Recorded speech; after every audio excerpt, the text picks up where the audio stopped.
Iran যুক্তরাষ্ট্র নিয়ে আলোচনা করতে আমাদের সাথে যোগ দিয়েছেন দৈনিক নয়া দিগন্তের নির্বাহী সম্পাদক মাসুমুর রহমান খলিলি। জনাব খলিলি, আপনাকে স্বাগত আমাদের এই আয়োজনে। শুরুতেই জানতে চাচ্ছি, এই যে আলোচনায় বসতে যাচ্ছে ইরান যুক্তরাষ্ট্র, আসলে আলোচনায় কোন কোন বিষয় গুরুত্ব পাবে, আর এই আলোচনার ফলে আসলে কতটুকু শান্তি ফিরে আসবে, কি মনে করছেন আপনি? এটা খুব গুরুত্বপূর্ণ একটি প্রশ্ন করলেন। আসলে আলোচনাটা শুরু হওয়ার কথা ছিল হচ্ছে গতকালকে শুক্রবার, কিন্তু এটা একদিন পরে শনিবারে শুরু হওয়ার একটা প্রধান কারণ হচ্ছে আলোচনা শুরুর আগেই ইরান দুইটা শর্তের কথা বলেছিল। একটা শর্ত ছিল হচ্ছে কি, লেবাননে যাতে আক্রমণ ইসরায়েলের বন্ধ করা হয়। আর দ্বিতীয় শর্তটা হচ্ছে, যেটার ব্যাপারে যুক্তরাষ্ট্র এর আগেই একমত হয়েছিল, তাদের জব্দ করা সম্পত্তি রিলিজ করে দেয়া, অবমুক্ত করা। এই দুইটা বিষয় বাস্তবায়নের কথা তারা বলছিলেন। এবং শেষ পর্যন্ত লেবাননে আক্রমণ ইসরায়েল বন্ধ করার পরেই কিন্তু তারা পাকিস্তানে আসছে। এখন আমরা ডোনাল্ড ট্রাম্পের যে বক্তব্যটা শুনতে পাই, সে বক্তব্য মনে হচ্ছে যুক্তরাষ্ট্র তাদের 15 দফার যে একসময় প্রস্তাব দিয়েছিল, সেই 15 দফার মধ্যে এখন নেই। তারা মূলত এটাকে খুব সংকুচিত করে একটা দুইটা জায়গায় নিয়ে আসছে। অন্যদিকে ইরান যে 10 দফা প্রস্তাব দিয়েছিল, তাদের সেই প্রস্তাব থেকেও তারা মোটামুটি ভাবে কিছুটা মাঝামাঝি জায়গায় আসছে বলে মনে হয়। তো এই দিকটা হচ্ছে কি, আসলে চুক্তি হওয়ার সম্ভাবনার একটা দিক। যেমন ট্রাম্প যেটা বলছেন সেটা হচ্ছে পরমাণু অস্ত্র থাকতে পারবে না ইরানের হাতে।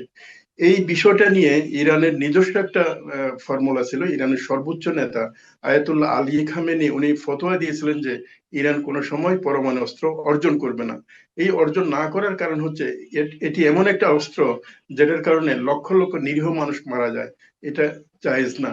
ফলে এই ইস্যুটা নিয়ে তারা এর আগে যে 6 শক্তির সাথে চুক্তি করেছিল, তখন কিন্তু পরমাণু অস্ত্র না রাখার কথা বলা হয়েছিল।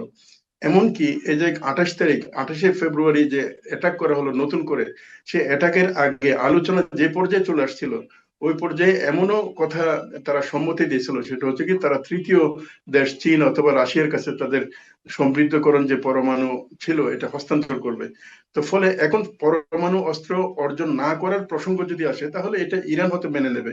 তবে পরমাণু অস্ত্র অর্জন না করা মানে পরমাণু শক্তি অর্জন না করা এক কথা না। তারা শান্তিপূর্ণ কাজে পরমাণু অস্ত্র অবশ্যই, পরমাণু শক্তি তারা অর্জন করবে, তবে পরমাণু অস্ত্রের পর্যায়ে না।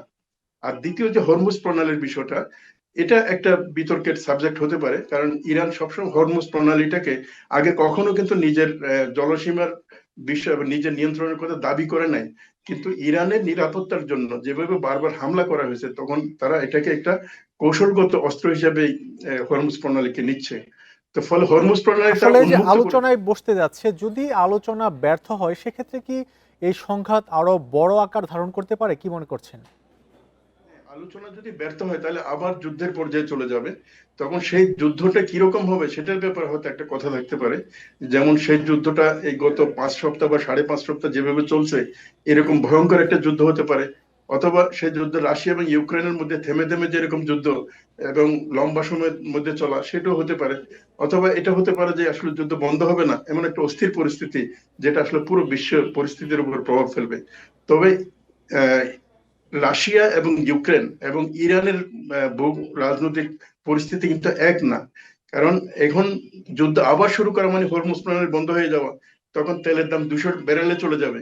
আর 200 ব্যারেলে তেলের দাম মানে প্রতি ব্যারেল যদি $200 চলে যায়, তাহলে এটা হোল বিশ্ব অর্থনীতিকে একটা অচল অবস্থার দিকে ঠেলে দেবে। ফলে যুদ্ধ কোনোভাবেই আর বিশ্বের জন্য ভাইবল না।